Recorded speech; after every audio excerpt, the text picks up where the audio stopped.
మనం కొంచెంగా ఏదో చేద్దామన్న ఇస్తే నేను చేస్తున్నాను. దీనికి ఏం ఫుడ్ ఇస్తున్నానో నేను మీకు చెప్తాను. ఎగ్ షెల్స్ ఉంటాయి కదా, మీరు డైలీ వాడతారు కదా, ఎగ్ అంటే కొట్టేస్తే ఎగ్ షెల్ ఉంటుంది కదా, ఆ షెల్స్ని వచ్చేసి మనం ఎండబెట్టేసి ఒక 1 వీక్ పౌడర్ చేసేసి దీనికి వీక్లీ వన్స్ అంటే నేను ఇచ్చాను ఆల్రెడీ, చూపిస్తాను రండి. ఇట్లా దీని మీద మొత్తం జల్లేయాలన్నమాట.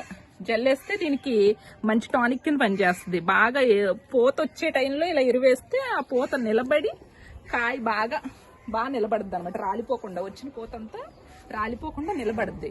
నెక్స్ట్ వచ్చేసి బనానా అది అంటే బనానా లిక్విడ్ అనమాట. బనానా వచ్చేసి బనానా బెల్లం మిక్స్ చేసేసి దాన్ని శుభ్రంగా ఒక డబ్బాలో స్టోర్ చేసేసి ఒక 1 వీక్ లేదా ఒక 15 days అట్లా వదిలేసి దాన్ని ఒక బకెట్ నీళ్ళలో 5 ml కానీ 10 ml కానీ వేసి స్ప్రే చేసేయాలి, మొక్కలకి చేసేయాలి. ఇంకోటి ఏంటంటే భూమికి అంటే ఇలా మొక్కన అడుగును కూడా ఇవ్వచ్చు.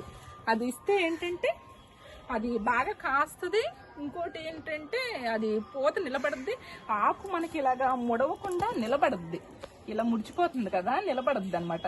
ఇంచుమించు వీక్లీ ట్వైస్ అంటే వారానికి 2 సార్లు ఇస్తే అలా స్ప్రే చేస్తే మొక్క బాగా నిలబడుద్ది అనమాట. రెండోది అదొకటి ఇస్తున్నాను. ఇంకోటి వాటికి పెస్ట్ వస్తే ఏం చేస్తున్నానో చెప్తాను.